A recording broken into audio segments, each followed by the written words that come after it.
Okay, as promised, I would show you guys the way I do my bakes for buildings, and I use the CARSP as an example project, which I did recently.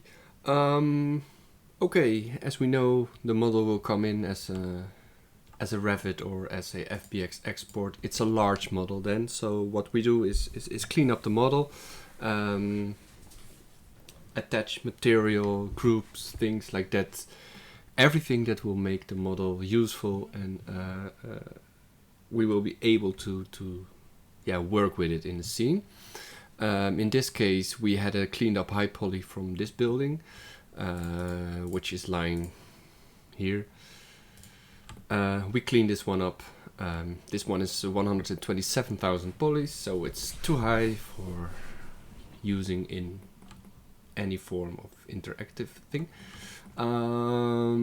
But it's got all the detail, like you see the window frames are there, here are the benches outside, that's the detail we want to have for our bakes. And there are different tricks to clean up. What I always do is I select a piece of that high poly one, like this.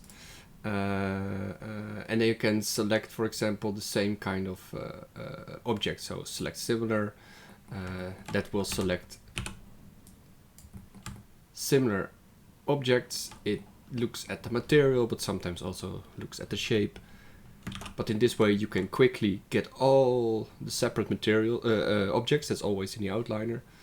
You can isolate it, attach it to each other, and then in that way clean up the high poly.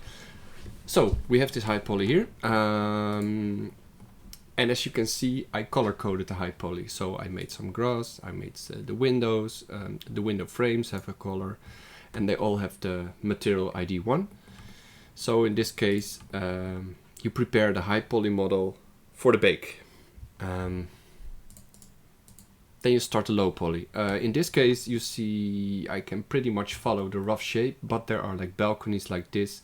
We cannot bake that on a flat surface. So first,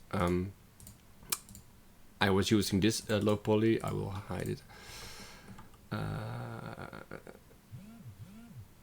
Yeah, this low poly, it was good, but it still had all these extrusions in it, and that's not really good. You see it here, like all the windows are separate, and what you want is have like really a flat thing here, so it bakes all the detail on a flat plane.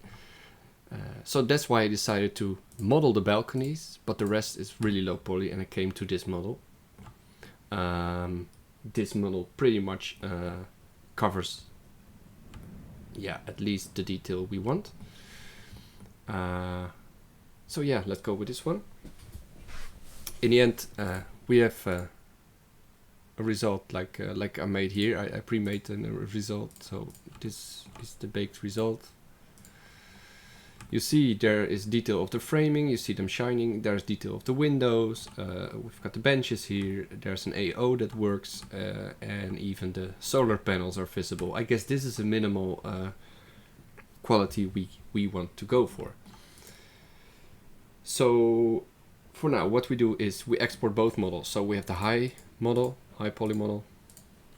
It can be in a group, it doesn't matter. These are loose objects. You see it's a cleaned up objects. I export it as high poly FBX, and also the low poly I export as the low poly FBX.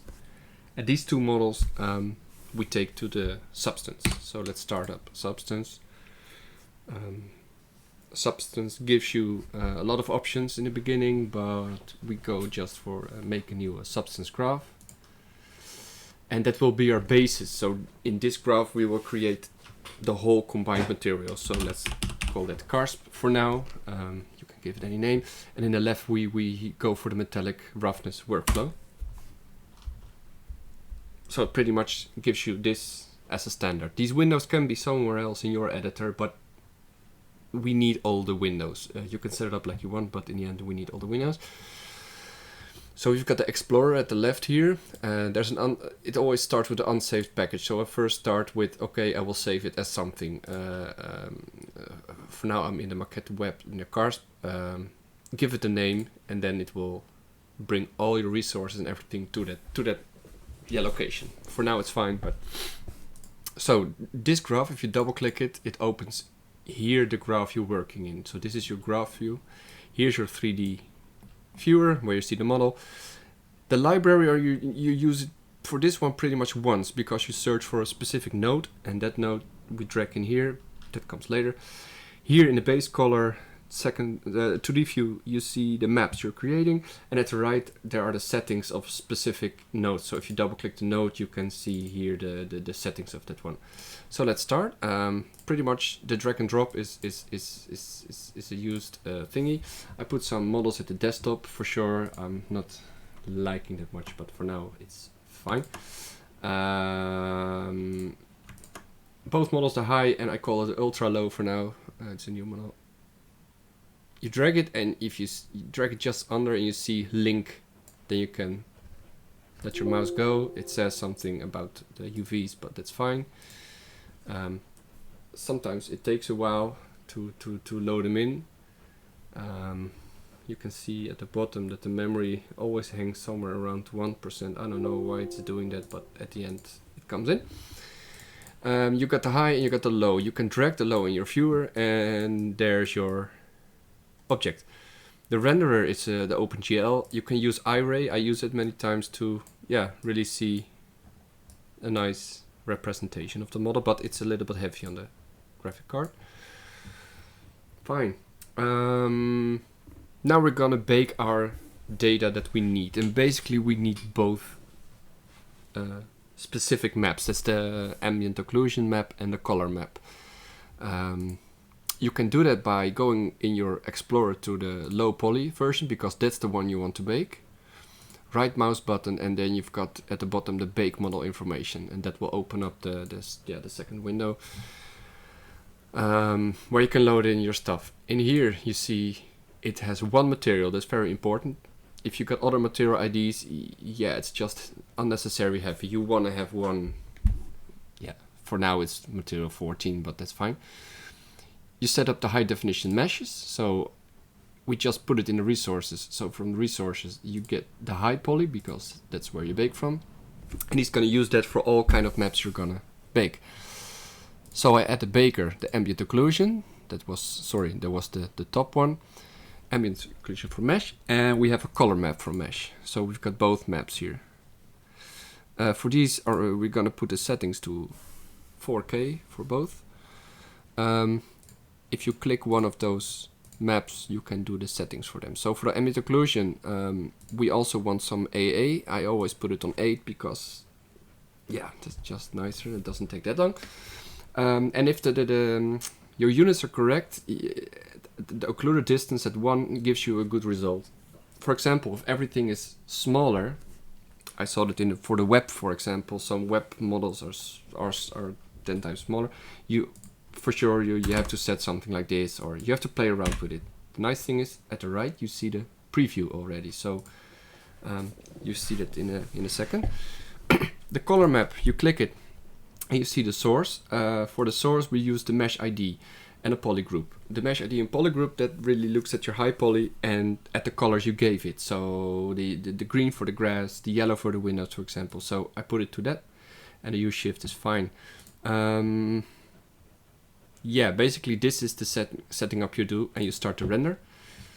And at the right you see the result. You can zoom that in if you want, but for now I know the settings are good. So if you want to tweak with the settings, you better can put the AA first on no AA, because then it is quicker and you can test it out. Here you also see the color map. And pretty much that's done now. So you can close the baking window, and you see in the resource folder there are 2 maps, the AO and your color map. I always start by testing the AO, because the AO tells you a lot about, is there something wrong, is there something overlapping. So I drag that here in my top node. Top node is the base color. Right mouse button in your graph area, and you see view the output in your 3D view. If you click that, it pops up and you see like, oh, there's my detail. So for now I always check, Are the windows frames there? Yeah, they are there. Some details like these metal air vents here, they're all there. That's nice. That's a detail you want. So pretty much this worked out well. So that's fine. So these maps you get. Then I delete everything in my graph because I want to make a basis to start with. So I get rid of these, and then you go to your library. There's a search bar here, and what you want to search for is the I just type material. If you scroll down, you see the multi-material blend. You see it represents more materials. You can drag that in your graph. You're still working in your basis graph. All right. Then you see it's a use of a lot of things. We're gonna set it up first. So you double click it, and in the right the parameters, the word, are showing up. First, we go to the channels. You need to tick on and off some. So the diffuse we're not using, so we put it to false. You click it and it goes to false. Base color we want. Normal we want. Specular we're not using. Emissive we're not using. Glossiness we're also not using. A roughness should be on true also. The metallic should be on true because we're using that. Specular can be on false. Height for this one I put on false. Ambient occlusion. I'm gonna explain that, but we might use that. Alright, so you see now the channels are set up. And then the instance here, down here, the materials are the amount of different materials we want to use on our object. So you can start with 2, but to be safe, put it on 6 to start with. You see it's expanding, but don't be scared about that. It makes sense in the end. And here you see material 2. Somehow it has material 1, but it wants you to start at material 2. So material 1 you can forget about. It's also not here. We're not using that. It's something like a base coating you have, but we're not doing that. So material 2 is our first material. You open it up, and it asks you for a color. Well, that's where the color map comes in. So this is your color map that you baked. You drag it in, you hook it up, and you see it appears in this window. It's handy that you click this one, so it keeps it doesn't disappear, because this window listens to what you click in here, and it goes to another map, and then you have to click the one. So I always keep it there, and then you can basically start with your first thingies you want to do. We're not going to use the AO for now, because we're going to use the AO from the different materials we're having. And sometimes they don't use it, but you see in material 2 we've got the base color, the normal, the roughness, metallic, and ambient occlusion. Yeah, let's see how that works. So that's the base graph. I always start with windows to get them out. So you go to, well, now it's called unsaved package, but we save it as some nice name, and you make a new substance graph. You see the same window again, and then you can give it a name, for example, glass. You see it comes here, there's a new one, and you can do that for pretty much everyone. If you want to have everything, if you want a brick, you have the brick, and every time it loads a new one here. So for example, if you want to do the brick, you want to have brick textures, of course. I use Bridge to search for materials. So I put them in my projects, and I've got my Megascans materials here. And I've got my bricks, so I've got here my maps. And you pretty much load them in your resources. So in resources, to work clean, you make a new folder, and that folder you call bricks. And there's a drag and drop now again, so you pick the albedo, the AO, the normal, and the roughness. And this also is a heavy procedure, but you import it like this, and you wait for a sec. I have the 4K, but you also can use the 8K if your computer gets not fried up, because it keeps more detail on 4K texture maps, I guess. But for now I have the 4K. And you see here the maps in here. So again, you've got your bases here, you got your brick. We're now working in a brick, so if you double click it again, it pops up here, and in the top you see brick. We start dragging it in, and now it gets interesting because you drag the brick in, and yeah, you see immediately what's going on. You drag one map in, it waits a sec, and you do it to your base color. Puff, and it's on it. It works. You see the representation of the material, but because we bake everything in one map, you need to tile it inside this graph. So the brick graph is the first material we make. You can make new nodes by right-click in the empty area of your graph overview. Add node, you hover it, and then you see some different nodes. In this case, we want to transform the image. So we click transform. And then first your node goes into the transform, and then it goes to your base color. So now you see also here we had the color map because we pinned that, and we double click the transform, and you see what's going on. In the transform we can or rotate the texture. Pretty much we don't want to do that, but maybe you didn't put the UVs right, then you can do that. But you can also tile it if you make it smaller, for example, like this. Now, yeah, this is the thing where it gets interesting, because I'm sure this is not going to be really sharp on the building. Maybe if you pick an 8K texture, it gets better, but for now you see like, okay, maybe we go with this size of brick. That's fine. So you made your transformation 2D like this, looks like this, and now we need to load in the other maps for this material also. So Ctrl C, Ctrl V, the transformation 2D node, and that will, if it listens, oh no, now it's, oh there it is. So you do the same for your normal. It's kind of heavy because I guess it's heavy texture from Megascans. And you see it's updating in your renderer also. Then comes the roughness map, and the roughness map and the metallic map and the AO map needs to have something special in this workflow.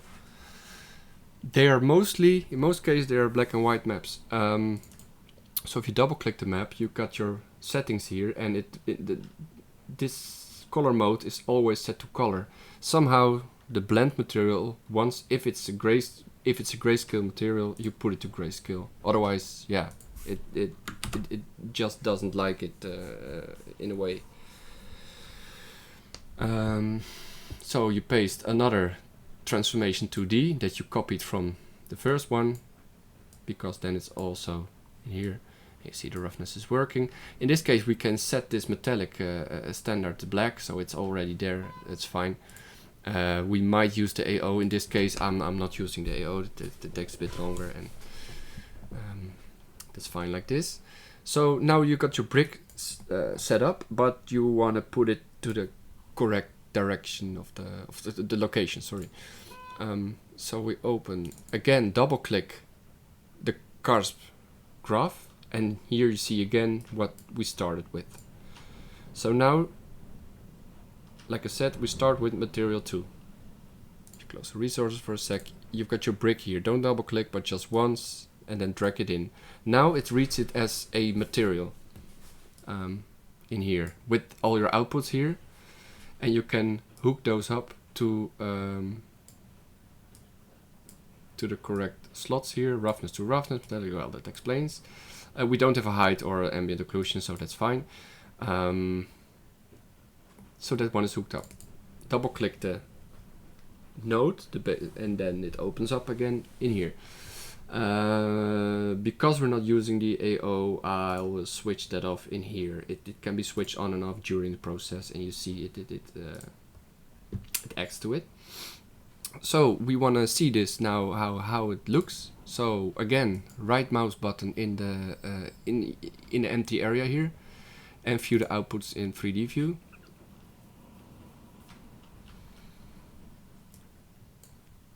Okay, it's beautiful.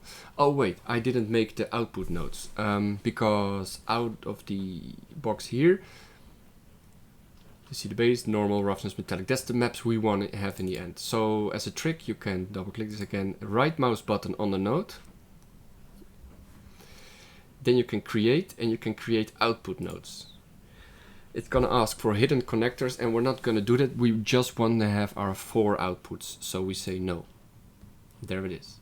There it creates the nodes we are creating inside of this mixer. So we're pretty much mixing up our materials.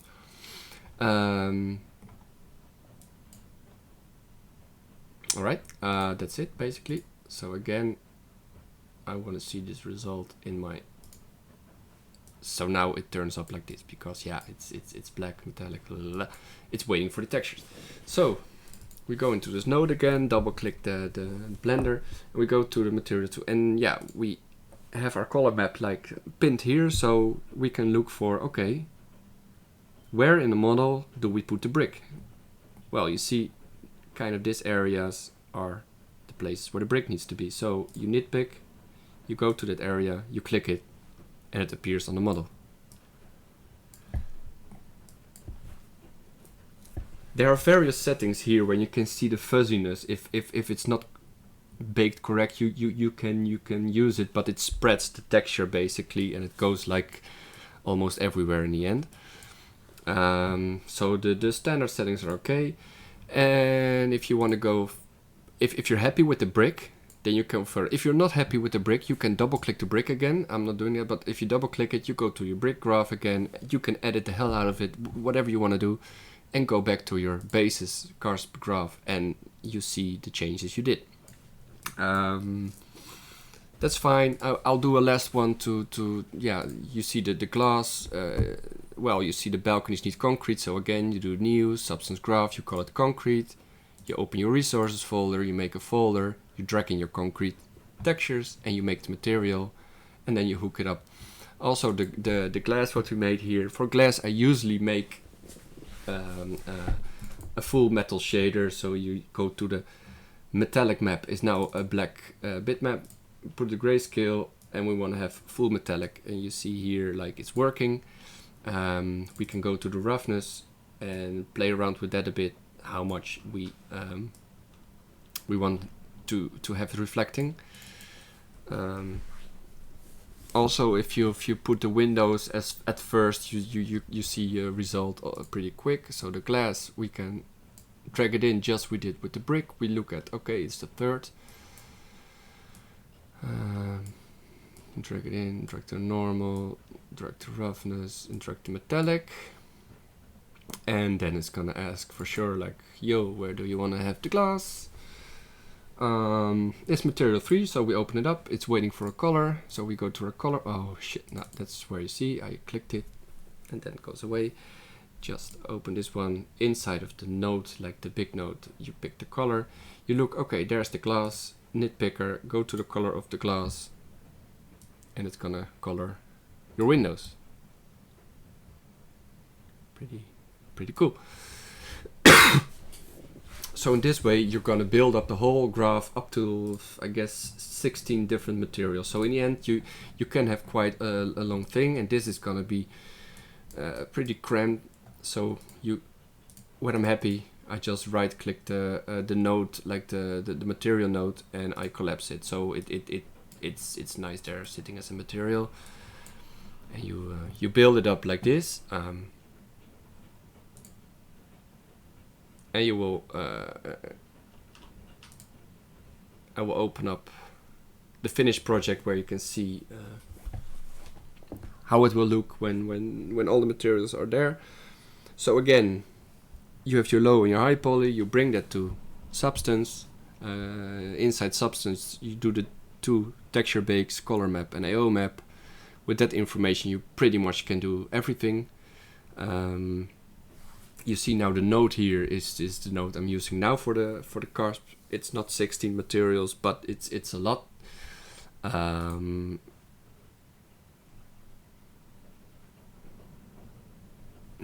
It's loading, so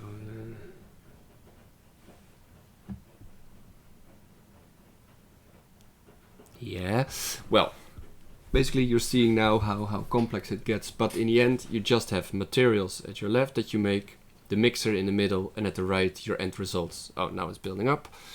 My windows are still black, but that doesn't matter for now. We have our outputs here. I have an AO also here, but as I said, that's something we're gonna overlay later in Photoshop. So you see here I made some concrete, grass, I made tiles, and you see the results are here. I made some wood for the benches here. But again, everything is pretty cramped up inside of this 4K texture map. So we are ready. If you're happy like this, if you fill it in like that, you can export the base color, the normal, the roughness, the metallic, and in this case I had an AO also. So in the top of your graph you've got this tool, and it says export outputs. You can also save by hand, but this is pretty much what you want to do. Here you can say like, yo, I've got the file, needs to go there. I always save it as a targa, because a targa doesn't lose that much of detail, and we're gonna export from Photoshop anyway. So yeah, you set it here, you put export, and it exports in 5 seconds. It's done. It's really quick. So when you've got your maps, you're pretty much safe. You baked everything, you're ready to use it. But of course the targa is pretty high. So after that I always open up Photoshop. Then I go to see for, okay, here is my targa, my base color for example. So you open up the base color and you see your map. Also in here you see some little things happening here with the glass. By hand you can adjust that, of course, in Photoshop. That's the benefit of Photoshop. For now we leave it like this. So you got your base color, and I overlay then the AO we made.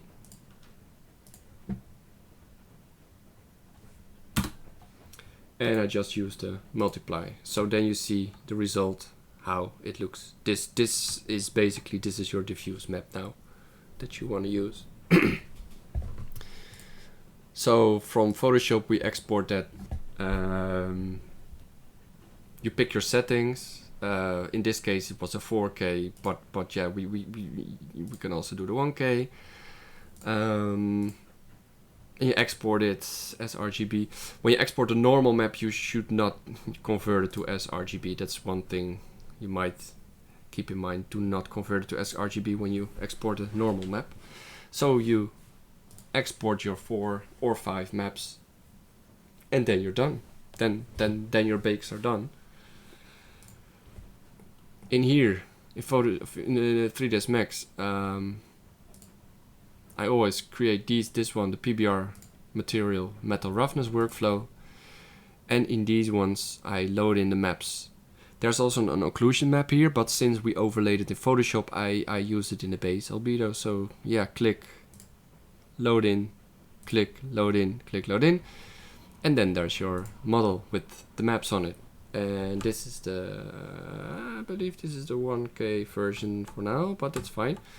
If it shows up blurry, it might be the viewport settings. So in the viewport settings, it's 4K.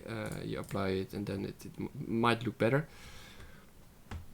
But basically, this is it. How I do the bakes, and the real trick is in the way you build the materials. So you see here all nodes I made, the metals, the solar panels, the grass, the concrete. This was what we made. It always keeps here. So we close our old. Why cannot? I should be able to close packages. No, I don't want to save that. Okay. There's again. So basically your Explorer should pretty much look like this. The CARSP ultra low, that's how I called it, is your basis that reads everything. and all the solar panels needs to be in the resources. That's not needs of mine. So in the resources, you've got your FBX exports, you've got your baked maps you need for the data, and I made the folders with all the texture maps in them. Texture maps I downloaded from the bridge in this case. So pretty much that's it. There can be some hassles working in Substance for the first time, especially with getting in the settings, like, okay, I double click this one, okay, I double click this one disappears, oh what the fuck, where's my color map? That was the trick I told you about, let's pin it so you never lose it. Yeah, basically that's how I bake these thingies. I guess that's it. Basically, yeah, when you bake everything, like the ambient occlusion, the real only, if the model is okay, set in the center, the centimeters, meters, everything is correct, then the settings are also quite correct. This is the only, the max occluder distance is the only one I play around with, because that gives you maybe more tight AO, I don't know, but, and if you play around with set AA to none, so you see it's a lot faster when you render it. Bam, there it is. You can zoom that in and you see like, oh yeah, maybe you find this is walking too far away, you put it to 0.05, you render again and you see it's much brighter. Maybe put it to 0.1 and again. But you see it's a bit grainy, and that graininess will disappear if you put like the renderer on a higher sampler rate. Then it gets much cleaner, like you see.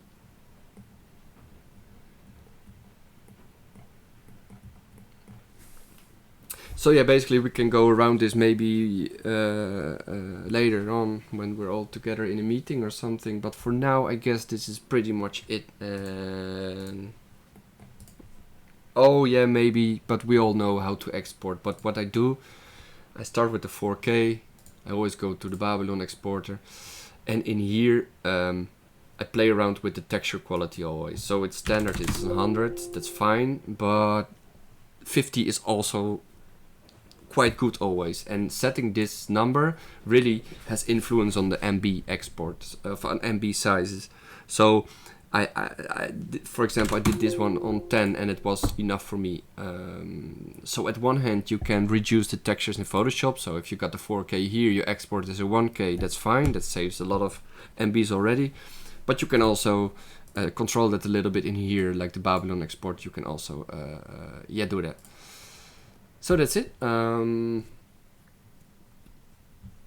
Yeah, I'm sure there are questions, and maybe I'm a bit fuzzy on this tutorial. I didn't train something or never did a tutorial, but for now it's I guess people know how to do it already. Thank you.